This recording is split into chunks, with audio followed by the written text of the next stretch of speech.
हाल ही में European Commission की president Ursula von der Leyen ने ऐसा ऐलान किया जो आमतौर पर यूरोपियन यूनियन जैसे ब्यूरोक्रेटिक इंस्टीट्यूशन से उम्मीद नहीं की जाती। उन्होंने EU India free trade agreement को कहा the mother of all deals. We did it. We delivered the mother of all deals. इस डील से एक फ्री ट्रेड जोन बनेगा, लगभग 2 बिलियन लोगों को कवर करेगा। यह दुनिया के सबसे बड़े ट्रेड एग्रीमेंट में से एक होगा। We are creating a market of 2 billion people. सबसे इंटरेस्टिंग बात यह है, कुछ साल पहले तक यह डील लगभग डेड मानी जा रही थी। तो सवाल यह है, यह डील अचानक कैसे रिवाइव हुई? इसमें एग्जैक्टली क्या है? इंडिया और यूरोपियन यूनियन दोनों के लिए इसका मतलब क्या है? चलिए इसे स्टेप बाय स्टेप समझते हैं। यूरोपियन यूनियन और इंडिया के बीच में फ्री ट्रेड एग्रीमेंट की बातचीत 2007 से चल रही है। शुरुआती ऑप्टिमिज्म के बाद नेगोशिएशंस 2013 के बाद पूरी तरह रुक गई। इसका रीजन क्या था? हमें इंडिया डेवलपिंग वर्ल्ड की 50% से ज्यादा जेनेरिक मेडिसिन बनाता। ईयू चाहता था स्ट्रिक्ट ड्रग पेटेंट रूल्स जो इंडियन फार्मा इंडस्ट्री के लिए बहुत नुकसानदायक हो।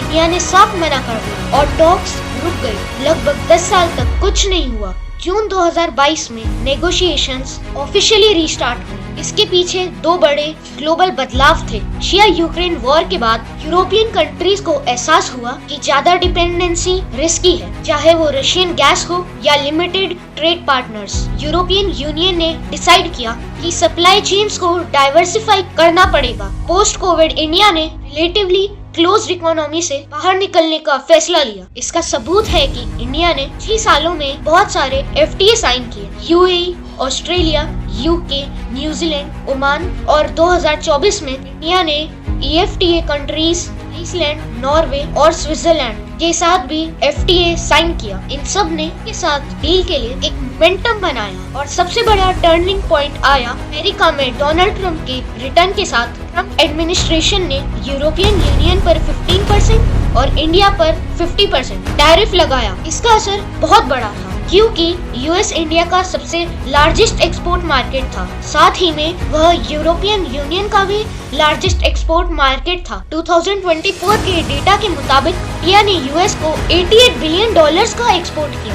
यूरोपियन यूनियन ने यूएस को $500 बिलियन से ज्यादा का एक्सपोर्ट किया। ट्रंप के टैरिफ्स ने दोनों को मजबूर कर दिया कि वो अल्टरनेटिव मार्केट्स को खोजे। यहीं से EU India deal fast track पर आ गई। डील से पहले ही ईयू इंडिया ट्रेड काफी तेजी से बढ़ रहा था। गुड्स के मामले में 2024 में इंडिया का लार्जेस्ट ट्रेडिंग पार्टनर बन गया था और बायलैटरल ट्रेड $136 बिलियन का हो गया।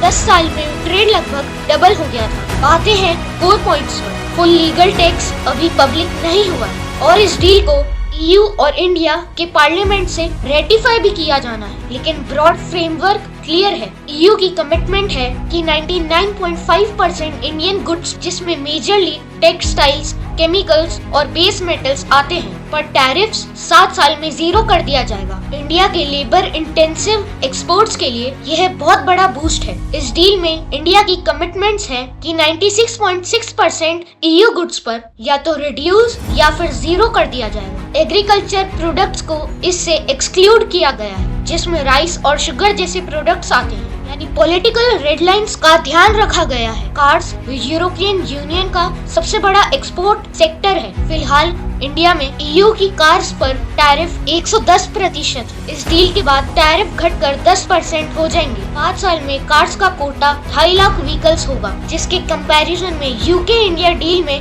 कार्स का कोटा सिर्फ 37,000 का था। मतलब ईयू को इंडियन कार मार्केट में 6 गुना ज्यादा एक्सेस मिलेगी। हालांकि 15,000 यूरो के नीचे वाली कार्स पर इंडिया ज्यादा टैरिफ्स लगाएगा। इससे इंडिया अपने डोमेस्टिक कार मेकर्स को प्रोटेक्ट करेगा। इस डील में इंडिया ने फाइनली वह हासिल कर लिया है जिसकी वह सालों से मांग कर रहा था, मोबिलिटी पैक्ट। इसके तहत इंडियन स्टूडेंट्स और स्किल्ड प्रोफेशनल्स को यूरोप में शॉर्ट टर्म वीजास लेना आसान होगा। इकोनॉमिकली यह टैलेंट फ्लो के लिए ह्यूज है, लेकिन पॉलिटिकली यूरोपियन यूनियन के लिए एक सेंसिटिव कंसेशन था। सरफेस लेवल पर लगता है कि यूरोपियन यूनियन को बेटर डील मिली है, क्योंकि स्टार्टिंग टैरिफ्स में बड़ा गैप था। 2023 के डेटा के मुताबिक इंडिया का एवरेज टैरिफ 12% था। EU का एवरेज टैरिफ 2.8% था, जिससे लगता है कि फ्री ट्रेड एग्रीमेंट से EU को ज्यादा बेनिफिट मिलेगा। लेकिन कहानी इतनी सिंपल नहीं है, क्योंकि इंडिया को मिला है